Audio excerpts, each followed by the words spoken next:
Welcome to another deep dive. Today we're going to be exploring hypochondria, but we're going to be looking at it through kind of a spiritual lens. Okay. Our main source material is this really fascinating article from The Spiritual Seek. And it really challenges some conventional thinking about health anxiety, and I think it'll be interesting to see what you think about it. Yeah, I'm excited to dive in. Okay, so to get started, we're going to kind of like break down this article. Yeah. And I think it'll be good to start with like just defining hypochondria. What are we talking about here? Yeah, so hypochondria, you're probably familiar with the term.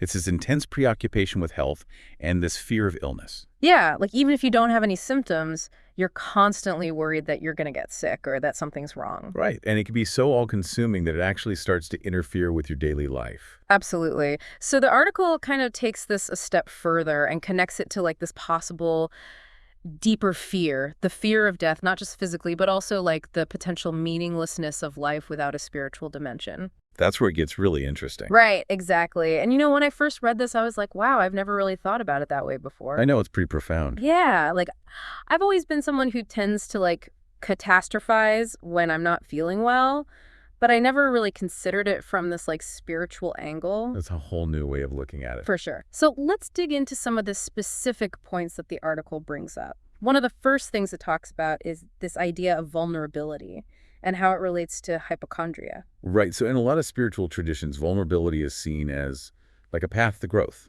It's about accepting our limitations and our imperfections. So is the idea that hypochondriacs are kind of like resisting that vulnerability by trying to control every aspect of their health? Exactly.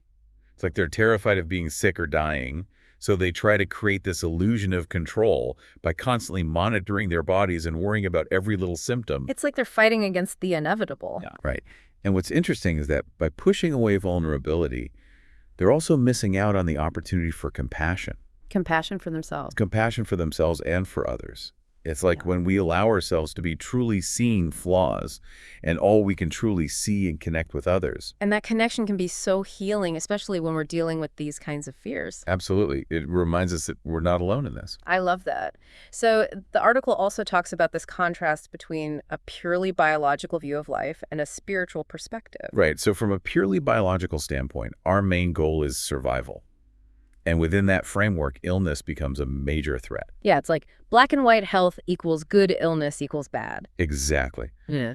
But a spiritual perspective offers a different interpretation.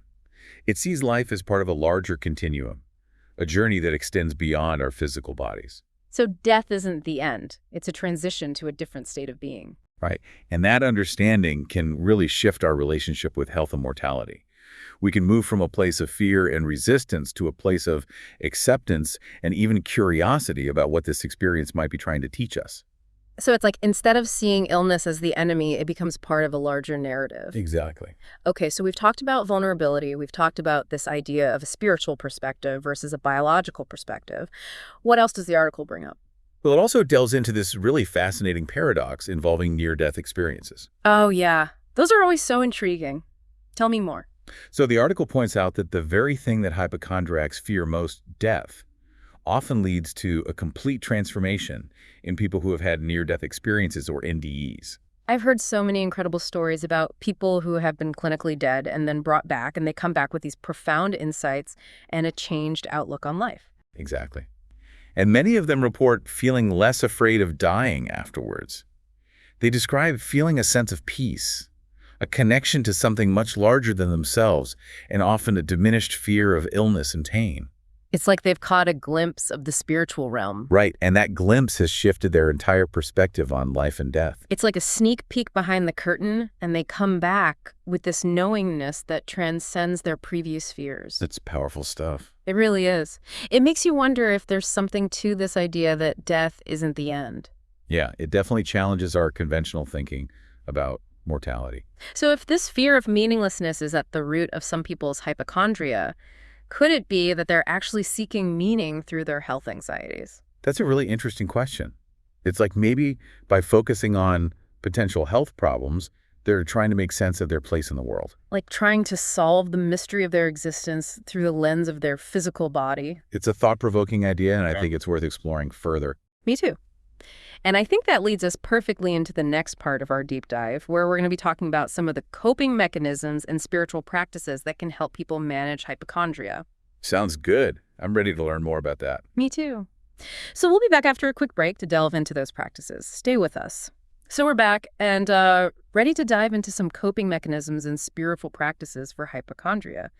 You know, it's interesting because we were just talking about that search for meaning, and I'm wondering if hypochondria could almost be like a misplaced spiritual quest. Yeah, I see what you mean. It's like maybe by fixating on their health, they're trying to find some kind of purpose or significance. Exactly. And the article actually touches on this a bit. It suggests that for some people, this preoccupation with health could stem from this deeper desire to understand their place in the universe, to grapple with those big existential questions. It's like they're trying to make sense of life and death through the lens of their physical body. Yeah, searching for clues in every ache and pain. Like maybe if they can just figure out what's wrong with them, they'll finally understand why they're here. And it's fascinating because some spiritual traditions actually embrace suffering as a path to enlightenment. So maybe hypochondria is like a distorted attempt to engage with that principle. Oh, wow. That's a really interesting connection. I've heard about that concept in Buddhism, like the idea that suffering is an inherent part of the human experience, and that by facing it head on, we can gain insights into the nature of reality. Exactly. It's called dukkha. And it's not about seeking out suffering, but rather about learning to approach it with mindfulness and compassion. So instead of trying to avoid or eliminate those health anxieties, maybe we can learn to view them as opportunities for growth. Right. It's a shift in perspective from fear to understanding. I love that. So speaking of shifting perspectives, the article talks about a lot of different coping mechanisms and spiritual practices that can be helpful for managing hypochondria. We've touched on meditation a bit, but I'm curious to learn more about specific techniques that might be particularly beneficial. Yeah, there are tons of different meditation practices out there. One that comes to mind is Vipassana meditation, which involves paying close attention to your body, your breath, and your thoughts and emotions. Okay, I've heard of Vipassana, but I'm not sure I fully understand how it works. So basically, you're training yourself to observe your experiences without judgment. So like if you have a headache, instead of freaking out and thinking, oh no, what if it's a brain tumor? You just notice the sensation of the headache, the tightness, the throbbing, without adding all those extra layers of fear and anxiety. So it's about creating space between yourself and those anxious thoughts. Exactly. And over time, that can help you develop a greater sense of awareness and equanimity, even in the face of physical discomfort. That makes sense. The article also mentions mindfulness as a helpful tool. How is that different from meditation? Well, mindfulness is often considered a core component of meditation, but it can also be practiced throughout the day, in any situation. So it's about bringing your full attention to the present moment, no matter what you're doing. Right? Whether you're washing dishes, walking the dog, or stuck in traffic. You can practice mindfulness by tuning into your senses, noticing the sights, sounds, smells, and sensations of your experience. It's like grounding yourself in the here and now instead of getting lost in those what-if thoughts about the future. Exactly. And by cultivating that present moment awareness, you can start to loosen the grip of anxiety. That's really helpful. Now, the article also talks about prayer and community support as valuable coping mechanisms.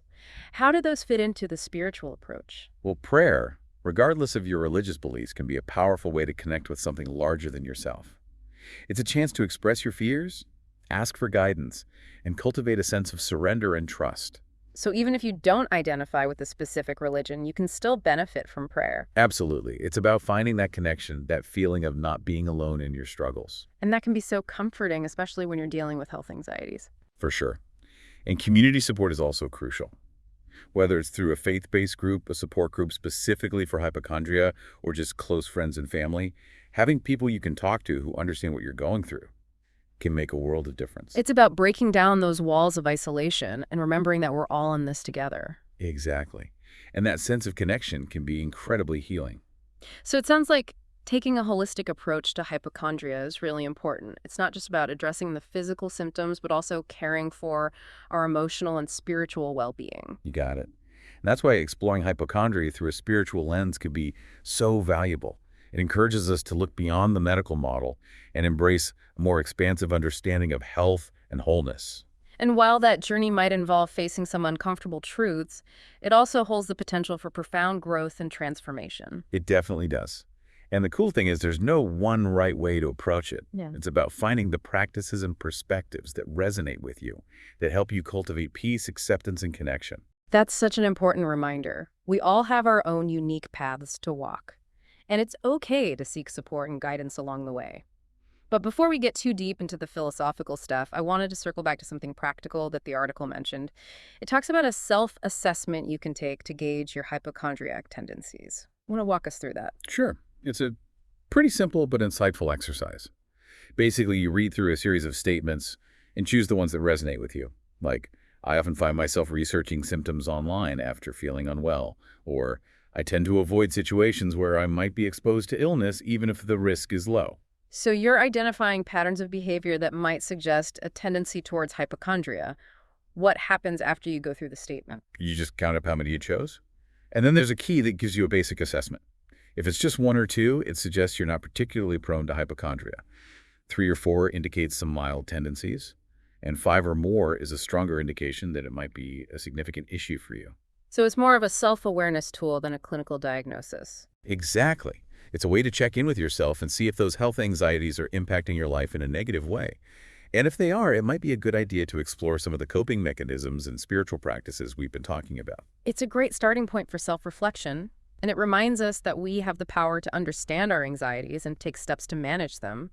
But it also highlights the importance of seeking professional help if those anxieties become overwhelming. Absolutely. And remember, there are tons of resources available to help us navigate these challenges, from therapists and support groups to spiritual teachers and communities. This has been such an insightful conversation. So far, we've explored the spiritual roots of hypochondria, delved into practical coping mechanisms, and even touched on a useful self-assessment tool. But there's one more piece of the puzzle I'm eager to explore: the role of religious perspectives in understanding and managing health anxieties. I'm particularly curious to hear more about how Christianity and Eastern philosophies approach this issue. That's a great segue into the final part of our deep dive, where we'll delve into those specific religious perspectives. All right, so now let's shift gears a little bit and look at how different religious perspectives view health anxieties. I think it's super interesting to see how different faiths might offer unique insights into coping with those deep-seated worries about our well-being. Yeah, for sure. Religious traditions often provide these frameworks for understanding suffering, mortality, the meaning of life, all these themes that kind of intertwine with hypochondria. Yeah. So let's start with Christianity. Okay, cool. So from a Christian perspective, how do they approach the whole concept of health and healing? Yeah. Especially when it comes to dealing with hypochondria. And one of the core principles in Christianity is this idea of faith and surrendering to God's plan. Okay. And this can be a huge source of comfort for people who are struggling with health anxieties. And it's about trusting that even when things feel uncertain or scary, there's a higher power who's guiding and supporting you. So it's not about ignoring the possibility of getting sick or having health challenges, but more about finding peace in the belief that there's this bigger picture unfolding. Exactly. It's about having faith that God has a plan, even if we don't understand it. And the Bible is full of passages that offer comfort and encouragement to people who are dealing with fear and anxiety. Right, like those verses about casting your burdens on the Lord, finding strength in his presence, trusting in his love. Exactly. And for a lot of Christians, the belief in divine healing plays a big role in how they approach illness. It's this idea that God can intervene and bring about miraculous restoration, even in situations that seem medically hopeless. Yeah, that belief in a higher power working through us can be so powerful, especially when you're facing those existential anxieties that often come with hypochondria. Absolutely. When we feel overwhelmed by those what-if scenarios, surrendering to a loving and all-powerful God can bring a profound sense of peace and security. Yeah. It allows us to let go of that need to control every aspect of our health and just trust that we're being taken care of. It's like a weight lifted off your shoulders. Okay, so we've talked about Christianity. Now let's switch gears again and look at Eastern philosophies like Buddhism and Hinduism. How do they view health anxiety from a spiritual perspective? Well, Eastern traditions tend to emphasize the interconnectedness of all things. The idea that our physical, mental, emotional, and spiritual well-being are all intertwined. So health from this perspective is seen as a state of balance and harmony within this interconnected system. So hypochondria could be seen as a disruption of that balance, a sign that something is out of whack. Right, and practices like meditation and yoga, which are super important in Eastern traditions, are often used to restore that balance. They help us become more aware of our thoughts, emotions, and bodily sensations, and learn to regulate our responses. So it's about finding that inner peace amidst all the chaos and worry, learning to observe those anxieties without getting totally swept away by them. Yeah, exactly. And when we can tap into that inner stillness, we're less likely to overreact to every little ache or pain. We can start to see those sensations as just part of life instead of freaking out about them. It's like shifting our perspective from fear to acceptance, from anxiety to peace. Exactly. And that's what's so powerful about exploring hypochondria through a spiritual lens. It opens up a whole new world of understanding and healing. This has been such an amazing deep dive. We've covered so much. We talked about the definition of hypochondria and its potential spiritual roots. Then we delved into things like vulnerability, meaning-making, and those coping mechanisms like meditation and prayer. We even touched on near-death experiences and the unique perspectives of Christianity and Eastern philosophies. Yeah, it's been a really thought-provoking conversation. Totally. So as we wrap up, I think the main takeaway here is that hypochondria is more than just a medical condition. It's a complex human experience that we can approach from multiple angles. And by incorporating a spiritual perspective, we can gain a deeper understanding of our anxieties and find new paths to healing and wholeness. Couldn't have said it better myself. So to all our listeners out there, we'll leave you with this question. Could exploring your own spirituality help you find greater peace with your health concerns? Even if you don't consider yourself religious, what practices like meditation, spending time in nature, connecting with loved ones might help you tap into something larger than yourself? The answers might surprise you. Thanks for joining us on this fascinating exploration. Until next time, keep diving deep, and remember, there's always more to discover